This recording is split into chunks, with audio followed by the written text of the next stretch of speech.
Bismillahirrahmanirrahim. Assalamualaikum warahmatullahi wabarakatuh. Innal hamdalillah nahmaduhu wa nasta'inuhu wa nastaghfiruh wa na'udzu billahi min syururi anfusina wa min sayyiati a'malina. Bismillah. Assalamualaikum warahmatullahi wabarakatuh. Innal hamdalillah nahmaduhu wa nasta'inuhu wa nastaghfiruh wa na'udzu billahi min syururi anfusina wa min sayyiati a'malina. Man yahdihillahu fala mudilla lahu wa man yudlil fala hadiya lahu. Asyhadu an la ilaha illallah wa asyhadu anna Muhammadan abduhu wa rasuluh la nabiyya wa la rasula ba'dah. Allahumma alimna ma yanfa'una wa nafa'na bima 'allamtana rabbana zidna ilma warzuqna fahma bi fadlika wa rahmatika ya arhamar rahimin. Wa ba'du, ini mohon maaf tidak bisa menyalakan kamera, sedang ada kendala. Semoga segera selesai kendalanya. Hari ini kita akan membahas pembahasan lanjutan dari pembahasan sebelumnya, yaitu berkaitan dengan terkena ilat, di mana di awal kita sempat sebutkan bahwasannya syarat agar hadis diterima itu dia terbebas dari ilat dan juga terbebas dari syuzuz.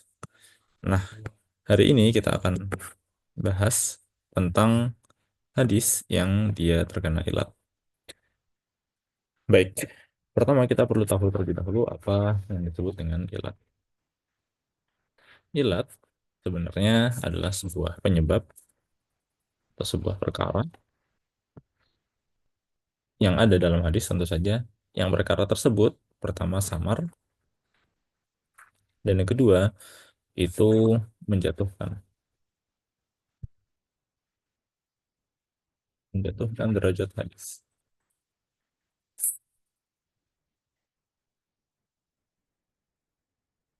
Nah, di sini kita bisa lihat ada tiga hal. Pertama, dia perkara, sebuah perkara. Yang kedua, dia samar, dengan perkara penyebab saja. Atau perkara juga nggak ada masalah sebenarnya. Penyebab perkara, apapun itu. Samar yang menjatuhkan derajat hadis. Maka di sini pertama ada kata samar, ada kata penyebab. Yang kedua ada kata samar, dan yang ketiga ada menjatuhkan derajat hadis. Nah, penyebab ini mencakup semua penyebab yang ada di dalam hadis. Nah, di kata samar ini nanti dia untuk membatasi ilah-ilah yang tidak samar. Karena ilah memang ada nanti yang kita akan bagi menjadi dua. Ada ilah yang dia merupakan ilah yang samar, ada yang tidak samar. Tidak samar berarti dia jelas, langsung terlihat dari awalnya. Kalau samar berarti dia memang tidak bisa langsung dilihat dari awal. Dia perlu penelitian lebih lanjut, gitu. Contohnya yang samar adalah ketika nanti terjadi mukhalafah misalkan. Ya, mukhalafah. Mukhalafah atau bahasa Indonesianya perbedaan. Perbedaan riwayat. Perbedaan riwayat dan versi hadis antara satu rawi dengan rawi yang lainnya. Tentu saja, kalau misalkan kita cuma disuguhi satu hadis saja, kita tidak akan tahu bahwasanya di situ ada perbedaan atau tidak. Baru ketika kita diberikan sanad yang lain dari hadis tersebut, kita tahu, oh benar, di hadis yang sebelumnya itu ada perbedaan. Gitu. Ada perbedaan dengan hadis sebelumnya. Nah, yang sebelumnya seperti ini, yang di sanad yang baru seperti ini. Ini membuat adanya penyebab yang nanti bisa saja perbedaan tersebut menjatuhkan derajat hadisnya. Yang kedua, misalkan contoh daripada kesamaran adalah ketika tidak bertemu, ya, tidak bertemu, tidak bertemu. Maksudnya seorang guru, seorang murid gitu ya, dia secara ininya, secara waktu itu memungkinkan untuk bertemu dengan guru yang dia riwayatkan. Nah, tetapi ternyata telah jelas, telah ada bukti-bukti atau bahkan rawinya itu mengucapkan sendiri bahwasanya dia tidak pernah bertemu dengan guru tersebut. Dan tentu saja ini itu tidak bisa kita dapatkan atau tidak bisa kita ketahui hanya dengan sekali lihat hadisnya. Ya, tapi perlu penelitian lebih lanjut dan mendengar dan mencari perkataan daripada rawi tersebut bahwasanya dia tidak pernah bertemu dengan seorang guru secara spesifik. Dan masih banyak lagi sebenarnya yang membuat perkara samar. Tapi sebenarnya nanti banyaknya adalah di sini, di perbedaan riwayat. Yang tidak samar, ya penyebab yang tidak samar, yang nanti menjatuhkan derajat hadis, contohnya, misalkan ketika rawinya memang dhaif. Rawinya dhaif. Rawinya dhaif, ini misalkan rawi tersebut terkenal bahwasanya dia adalah rawi yang dhaif. Gitu. Seperti misalkan di dalam ilmu hadis, biasanya para ulama mencontohkan dengan Ibnu Lahiyah. Nah, ada seorang rawi namanya Ibnu Lahiyah. Ini rawinya memang dia dhaif gitu, dan memang digunakan dalam contoh-contoh untuk hadis-hadis dhaif gitu. Dan masih banyak lagi gitu ya orang-orang di yang memang para ulama sepakat dengan kedhaifan tersebut, dan ma'ruf, orang-orangnya terkenal bahwasanya dia adalah orang yang dhaif. Ya seperti misalkan ya Al-Ifriqi Abdul Rahman Ibnu Ziyad Ibni An'am, disebutkan beberapa kali oleh Imam Tirmizi sebagai hadis sebagai orang yang dhaif. Ini adalah uh, example ya, itulah ya. Nah, yang seperti ini tidak samar. Kenapa? Karena langsung terlihat gitu. Langsung terlihat bahwasanya rawinya itu adalah rawi yang dhaif. Atau yang kedua misalkan ada irsal. Terdapat irsal. Irsal ini maksudnya hadisnya mursal. Jadi yang meriwayatkan sahabat, yang meriwayatkan kan harusnya tabiin dari sahabat dari Rasul. Nah ini yang meriwayatkan dari Rasul itu tabiin langsung. Dan dia kita tahu bahwasanya dia adalah seorang tabiin, gitu ya. Misalkan soal dari Nafi' dari Rasulullah. Nafi' ini adalah tabiin, terkenal bahwasanya dia tabiin. Sa'id bin Musayyab misalkan tabiin, terkenal bahwasanya dia adalah tabiin. Dan masih banyak lagi contoh-contohnya yang mana ini dengan sekali lihat tanpa kemudian mencari, karena orang-orangnya sudah diketahui identitasnya, itu bisa diketahui orang ada hadisnya yang ada ada kedoifan dalam hadis tersebut, yaitu dari irsal tadi. Dan contoh lain seperti misalkan i'dal berarti kan ada riwayat yang ada rawi yang jatuh gitu. Misalkan dari Imam Bukhari langsung ke sahabat. Wah, itu jaraknya jauh gitu kan, Imam Bukhari ke sahabat. Atau misalkan dari Imam Malik ke Rasulullah. Nah, itu juga sama, jauh ya. Jadi ada istilahnya eh, terdapat ke kejatuhan rawi yang sangat banyak. Nah, itu dengan sekali lihat tanpa kemudian meneliti lebih lanjut, bisa kita tahu ada penyebab kedhaifan hadis. Ada ilah di sana. Hanya saja dia termasuk ilah yang tidak samar. Oke, jadi ilah ada yang samar, ada yang tidak samar. Yang masuk ke dalam definisi ilah sebenarnya adalah ilah yang samar. Ilah yang tidak samar itu tidak masuk ke dalam ilah. Kemudian ada satu lagi, yaitu ilah tersebut, penyebabnya ilah tersebut harus merupakan penyebab yang menjatuhkan derajat hadis. Karena ilah nanti juga kita bagi menjadi dua dari sini. Ada yang menjatuhkan derajat hadis, ada yang tidak menjatuhkan. Hmm. Dan yang menjatuhkan ini tentu saja bisa samar, bisa tidak samar. Contohnya yang menjatuhkan mudah sekali, misalkan diketahui bahwasannya ada bahwasannya rawinya tidak bertemu. Ya, misalkan diketahui rawinya ternyata tidak pernah bertemu gitu dengan guru tersebut secara spesifik. Maka di sini ketika itu berarti kan ada wasilah, ada perantara yang tidak dia sebutkan. Maka yang seperti ini karena ada in kita, ada keterputusan dalam sanad, ya maka membuat hadisnya dari yang tadinya secara zahirnya, secara nampak luarnya dia sahih, rapi, aman gitu ya, bersih, itu menjadi jatuh ke derajat dhaif. Kenapa? Karena ada ilah yang dia menjatuhkan derajat hadis. Tadi misalkan contohnya tidak bertemu. Atau misalkan diketahui bahwasanya rawinya ada perbedaan di antara apa namanya? Ada perbedaan di antara versi riwayatnya, dan yang lebih kuat adalah versi yang dhaif misalnya. Jadi misalkan ada dua sanad, sanad yang pertama adalah sanad yang sahih, sanad yang kedua adalah sanad yang dhaif. Dan ternyata yang lebih kuat gitu ya adalah yang dhaif. Apa maksudnya ini kita akan bahas nanti setelah ini terkait perbedaan di dalam hadis. Oke, jadi di sini dia terdapat perbedaan dan yang lebih kuat, yang lebih rojeh itu adalah riwayat yang dhaif. Maka pada saat itu ini menjatuhkan derajat hadis. Jadi perbedaan riwayat dan yang kuat adalah yang dhaif. Yang rojeh ya, maksudnya yang kuat di sini bukan berarti yang dhaif itu menjadi kuat, enggak. Tapi maksudnya di sini adalah rojeh, yang dirojehkan. Yang rojeh adalah dhaif. Ini adalah contoh-contoh daripada ilah yang menjatuhkan derajat hadis dari yang tadinya sahih atau hasan menjadi dhaif. Ada ilah-ilah yang dia tidak menjatuhkan derajat hadis.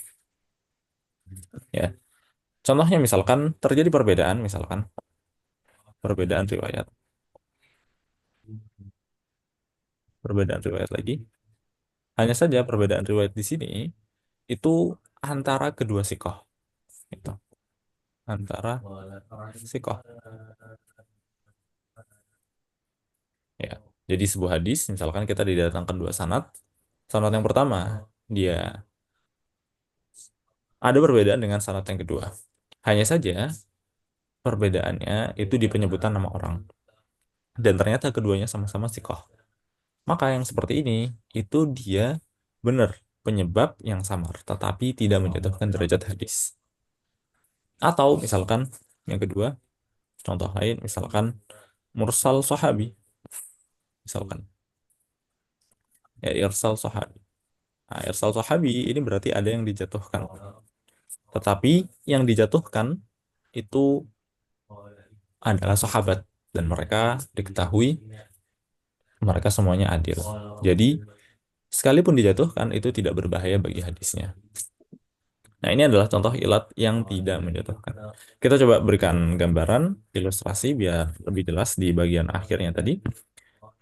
Sekarang begini, coba eh, kita misalkan punya perbedaan tadi ya. Jadi, misalkan kita punya satu sanad, ini sanad yang pertama.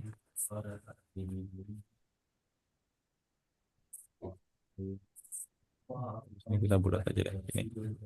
Ini lebih sih. Oke, ini adalah sanad yang pertama. Sanad yang pertama di sini ada A, B, dan C. Lalu ada sanad yang kedua. Sanad yang kedua, tambahin deh, ini D dan E. Jumlah. Sanad yang kedua, misalkan, Hmm.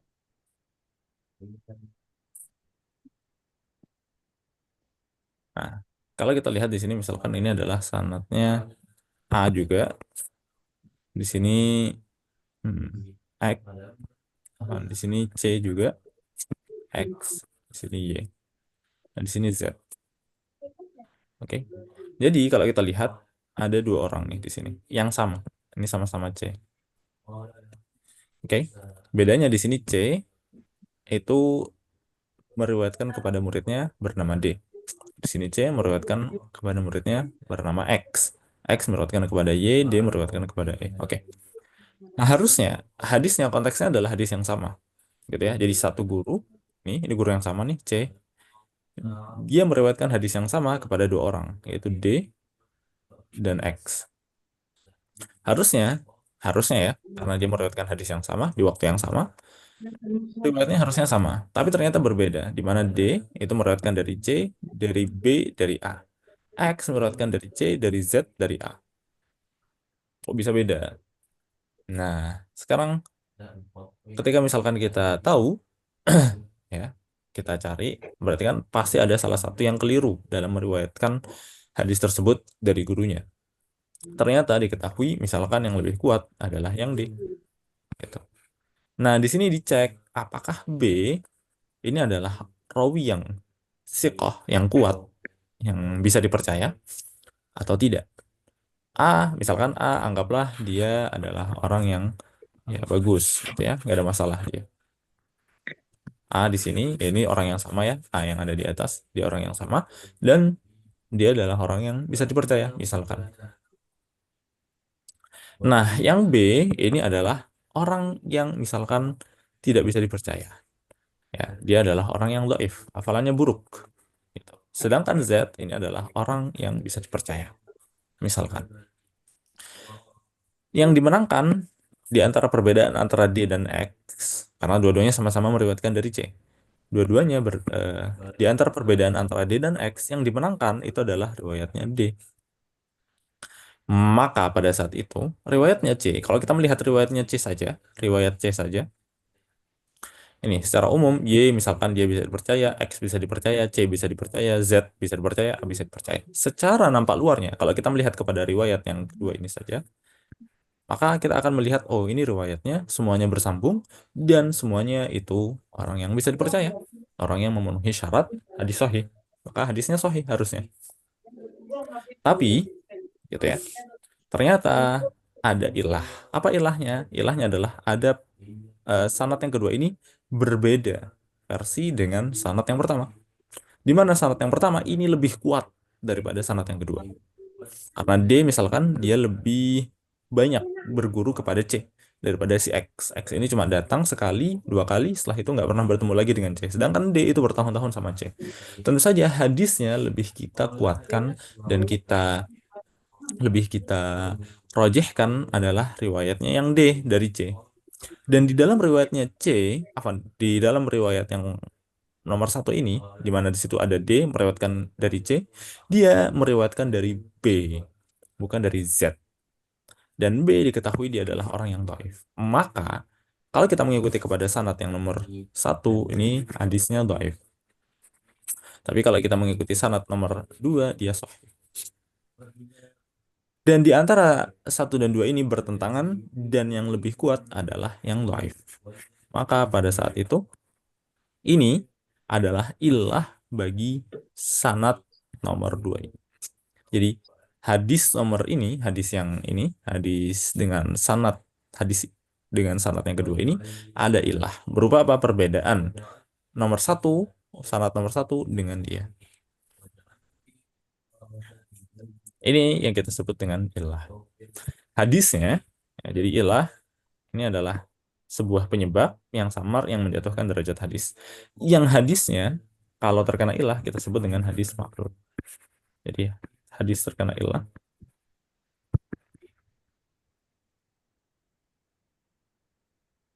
adalah kita sebut dengan hadis maklul. Bisa juga disebut dengan hadis mu'al, bisa juga disebut dengan hadis mu'allal. Ya. Tapi saya lebih suka maklul. Boleh dua-duanya mu'al atau mu'allal. Terserah. Tapi saya lebih suka yang maklul. Oke? Nggak ada dasarnya ya, lebih ke suka aja. Prefer gitu. Maklul. Nah, ini contoh untuk yang perbedaan riwayat dan yang rojih adalah dhaif. Nah, terkadang kasusnya, misalkan B ini juga sikoh, misalkan. Jadi antara riwayat yang pertama dan riwayat yang kedua itu ada perbedaan. Tapi yang nomor dua ini secara nampak luarnya sahih, yang nomor satu secara nampak luar juga sahih. Dan yang lebih kuat di antara kedua perbedaan ini misalkan adalah nomor satu. Maka pada saat itu ini ada ilahnya, tapi ilahnya tidak berbahaya sama sekali. Kenapa? Karena baik dia nanti C itu meriwayatkan dari B atau C meriwayatkan dari Z, dua-duanya adalah orang yang bisa dipercaya. Jadi nggak ada masalah. Mau ganti B, mau ganti Z, terserah mana aja, kita tetap akan mengatakan hadisnya sahih. Ini adalah perbedaan yang samar ya, tetapi tidak menjatuhkan derajat hadis. Gitu. Jadi ya, sebenarnya nggak terlalu dipedulikan siapa dia B dan Z. Kenapa? Karena baik B maupun Z, dia adalah orang yang bisa dipercaya. Oke, hadisnya kita sebut sebagai hadis yang sahih, gitu. Dan dikatakan maklul, tapi ilahnya tadi itu tidak. tidak menjatuhkan derajat hadis.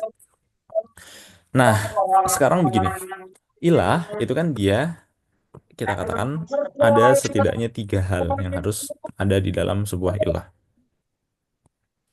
Oke, yang pertama dia adalah samar. Yang kedua, pertama dia penyebab. Yang kedua, ya penyebab ini sebagai pencakup semuanya. Yang kedua, dia harus samar. Dan yang ketiga, dia menjatuhkan derajat hadis.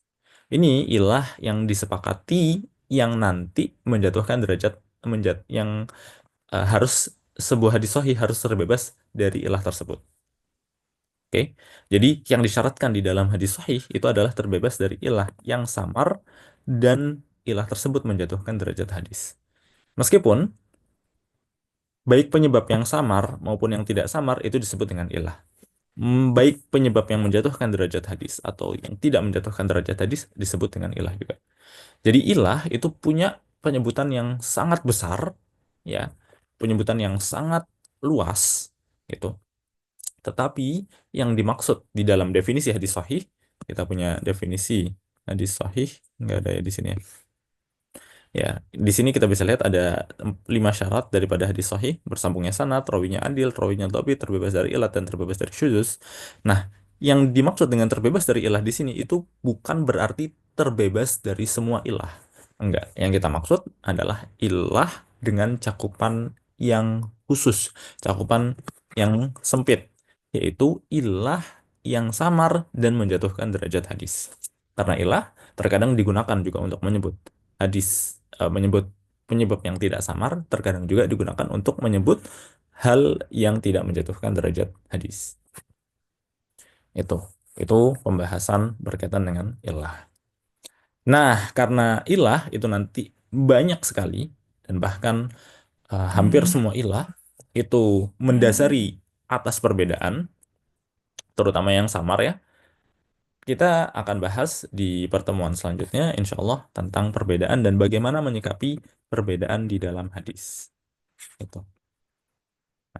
Kita akan perdalam ini di pertemuan selanjutnya tentang perbedaan di dalam hadis.